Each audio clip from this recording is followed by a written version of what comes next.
আপনি কি জানেন বিশ্বকাপের আগে ব্রাজিল এবার টপ 5 পজিশনেও নেই একটা পরিসংখ্যানে, কিন্তু সেটা কি বিশ্বকাপ জয়ের ক্ষেত্রে গুরুত্বপূর্ণ কিছু? মাঠের ফুটবল খেলা বাদে অন্য কোনো পরিসংখ্যান কি কোনো দেশকে বিশ্বকাপ জেতায়?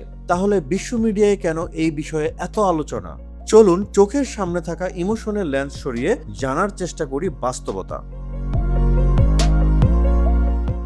সাম্প্রতিক সময়ে একটা স্টাডির মাধ্যমে একটা পরিসংখ্যান দেখানো হয়েছে, আর তাতে বলা হচ্ছে বাজার মূল্যে সেলেসাওদের স্কোয়াড বর্তমানে 6 নম্বরে, অর্থাৎ কার্লো আনচেলত্তির ব্রাজিলের স্কোয়াড ভ্যালু প্রায় 941 মিলিয়ন ইউরো, যেখানে ফ্রান্স, স্পেন, ইংল্যান্ডের মতো দলগুলো এগিয়ে আছে। অথচ এদের কেউই ব্রাজিলের চেয়ে বেশি বিশ্বকাপ জিততে পারেনি।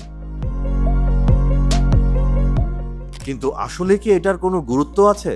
ব্রাজিল কি সত্যিই পিছিয়ে গেছে, নাকি এটা ঝড়ের আগের নীরবতা? মূলত এই স্টাডি করা হয়েছে সাম্প্রতিক সময়ে দেশগুলোর খেলোয়াড়দের পারফরমেন্স, বয়স, ভবিষ্যৎ সম্ভাবনা, লিগ স্টেটের মতো সবকিছু মিলিয়ে। এর পাশাপাশি প্লেয়ারদের ফিউচার, চুক্তির মেয়াদের মতো বিষয় নিয়েও নির্ধারিত হয়েছে এটি। আর তাই তো 38 বছর বয়সী এভারটন কিংবা চোটে ভোগা শেষে দলে ফেরা নেইমারের মূল্য অনেক কম। চুক্তির মেয়াদ শেষ হওয়ায় ক্যাসিমেরো ও ফেভিনোর মূল্য দেখানো হয়েছে 0। তবে কারা আছেন এই তালিকার শীর্ষে সেটা অবশ্য জানলে এই পরিসংখ্যান সম্পর্কে নিশ্চিত হওয়া যাবে।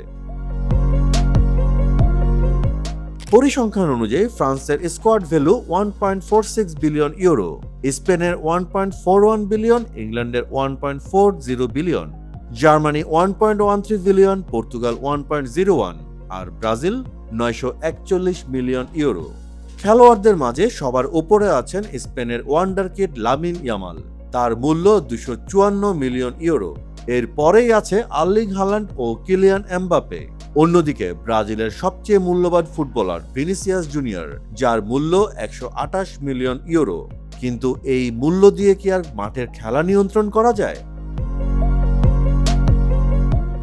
বাস্তবতা হচ্ছে ফুটবলের আধুনিক বাজারে 18 বছরের প্রতিভার মূল্য অনেক সময় 32 বছরের কিংবদন্তিদের চাইতেও বেশি। এ কারণেই বিশ্ব ফুটবলের ইতিহাসের অন্যতম বড় ট্রান্সফার ভ্যালু থাকা নেইমারের মূল্য এখন মাত্র 2.4 মিলিয়ন ইউরো। আর তাই আসল গল্পটা অন্য জায়গায়। ব্রাজিলের ক্যাসিমেরো এই পরিসংখ্যান জানার পরে অবশ্য ভিন্ন কিছুই বলছেন। তিনি জানান, এমন ফেভারিট না হওয়াটা আমাদের জন্য ভালো, অর্থাৎ প্রেসার কম, ফোকাস বেশি, আর থাকবে হেক্সা জেতার মেন্টালিটি। কার্লো আনচেলত্তিও বলছেন, আমাদের দলে বিশ্বের সেরা 5 জনের মধ্যে 2 জন খেলোয়াড় আছেন। ইতিহাসও বলছে স্কোয়াড ভ্যালু নয়, বরং মাঠের খেলায় জিতেই বিশ্বকাপের ট্রফি উঁচিয়ে ধরতে হয়। কারণ বিশ্বকাপের ট্রফি জেতাই দাম নয়, বরং ম্যাচের মুহূর্তগুলো নিয়ন্ত্রণ করা ব্যালেন্সড দলে জেতে বিশ্বকাপ। আর সেই মুহূর্ত তৈরি করার মতো Vini, Raphinha, Endrick, Bruno Guimaraes এবং অভিজ্ঞ ক্যাসিমেরোরা এখনো আছে ব্রাজিল দলে।